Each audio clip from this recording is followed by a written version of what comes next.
guys, we are to the action part of this series, how to paint your guitar at home, the ultimate guide, I like to say. Last time we did our primer. If you remember, we ended by scuffing it up to get ready for paint. I want to thank you guys for coming back, joining me here for part 2. And let's let live action Richard explain what we're going to get started with today. Okay, so you guys just saw me using an abrasive pad, which is literally a sponge with the abrasive on the back, to prep for the paint coat. What I'm using for paint is Duplicolor Perfect Match. It's that sort of blue color. You're not going to be able to see it, maybe just a little bit. Yeah, it's that blue color of cards that's got a little bit of metal flake in it.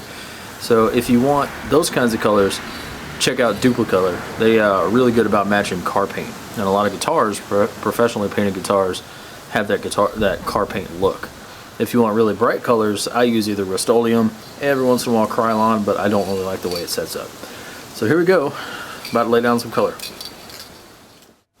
Also, it's cold, so, you know.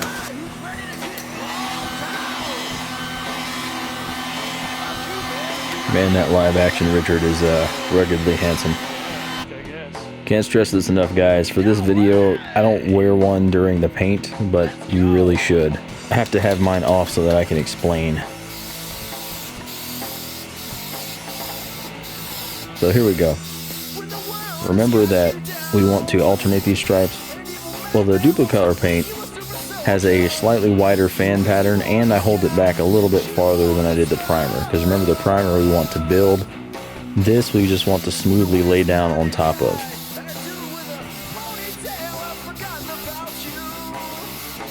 But just like our primer, we want to get a good coat over the whole thing and alternate strokes. You don't want to go too heavy, because this stuff, while it does just sort of naturally lay down thinner than the primer does, it still can run. And you really don't want to have a run in the painting phase of things.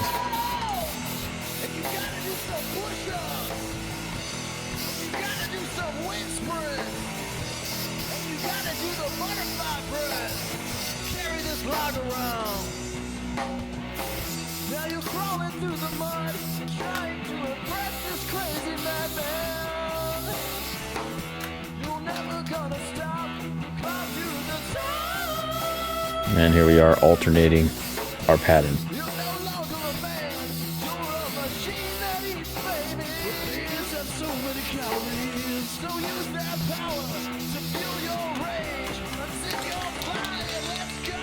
You have to alternate directions to get rid of the stripiness. And what you have to do is let each side dry for just like a minute-ish in between. So that's why I'm doing multiple coats at one time. Just don't make them super heavy. So once you have a good wet coat, bring your guitar in. I mean, unless you have a better place to paint than I do, because I only have the front porch. Bring it in, let it flash off, head back out for your second coat. In this case, the second coat was the final coat. And you know, when we talk about coats when painting guitars, we don't mean passes, because you can do several passes over the instrument, and it all constitutes one coat. It's really the time frame. So if I do it all in one standing, you're going to get one thick coat. So I like to do 2 or 3 passes around the body, and then we call that a full coat. Most important thing about this, guys, is to be brave and don't be afraid to mess up, because you're going to mess up now and then. It's just going to happen. But it all is a learning experience. So if you turn it and you can still see stripes, you might have to keep going just a little bit more. You don't want it too wet. This is already more wet than I like it, but I can still barely see some stripes down here. And that guy talks too much. Alright, so here we are, finishing up the second coat. Taking your time, you have to look over the whole thing.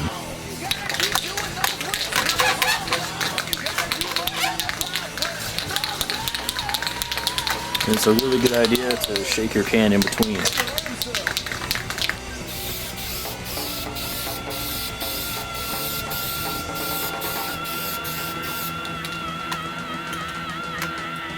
when you get to the end of your rattle can, when you feel that it's light, it could start to splatter. Now I warmed this up in warm water, so it's still kind of warm. It's probably not going to splatter too much, so I'm going to go ahead and try to get a little bit more on the front, and then we're going to call it.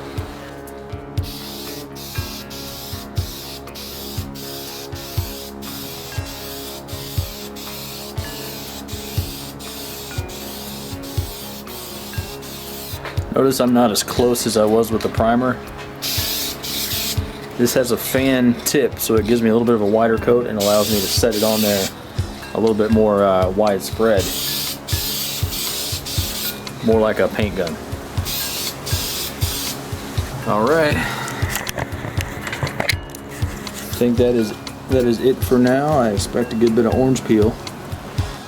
But yeah, we're going to let that settle.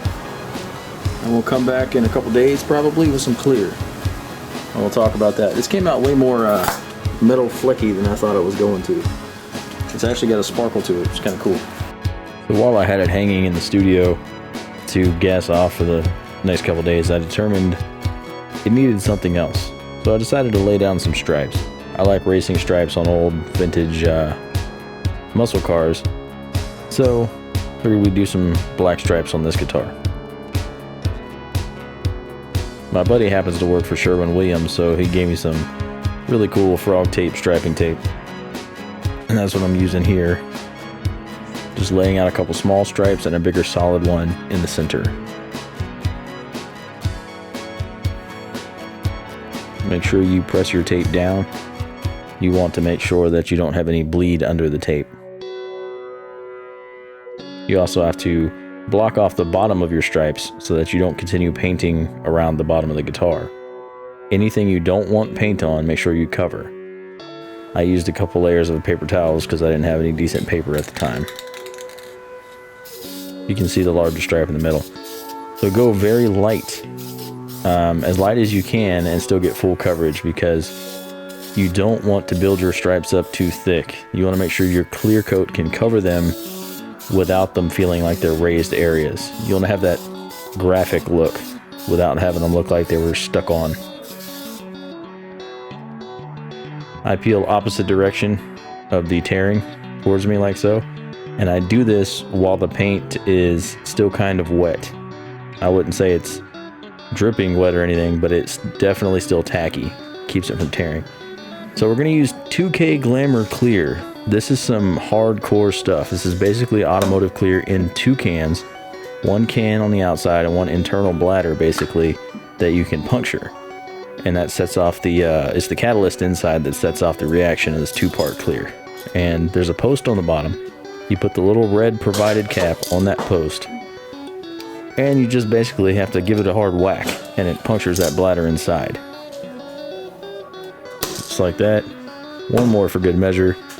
And the reaction starts immediately, so you have to start shaking and shake for 2 minutes straight to make sure it thoroughly mixes before you paint with it. Wearing a respirator is very important. It can't be a regular mask. That's right, live action Richard. Definitely wear your respirator for this. This stuff will get into your lungs and set up in your lungs, and it will never come out. So make sure you're wearing a respirator and not just some cheapo mask. And it's just like primering and painting, except the fan pattern on these is just awesome. See how wide it is?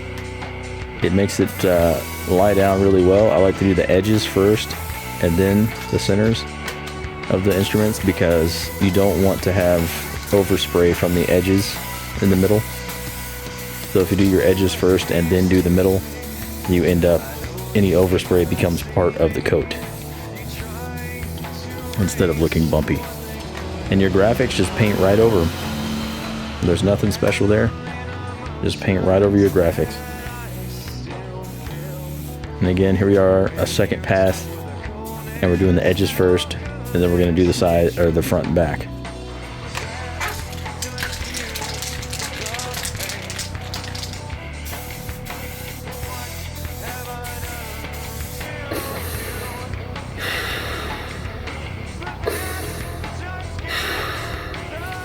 Okay, so I put the first 2 coats on pretty quickly in succession. Let it set for about 12 minutes to 15-ish. inside so it can flash off just a little bit. I'm gonna bring it back out. I'm gonna do one more round of coats, and that's gonna be it, because with only a 48-hour shelf life to that stuff, that's about the best you can get. But that'll be enough coverage. Thank you, Darth Richard. So that's the gist of it, guys. Once you get that clear laid down, that second coat, like I said, I do it a little bit thicker because we have to cut it down later and smooth everything out. Now's the time to get it on there. It shouldn't run unless you hold it in one place for too long. You can afford to go heavier on your second coat because it's already really sticky from the first coat since you gave it a little bit of time to flash. Don't forget to alternate your strokes. I know, that's what she's done. I appreciate everybody watching this video. You guys' support means everything. It's been a good ride so far. Next time we're gonna cut and buff this thing, so join me then.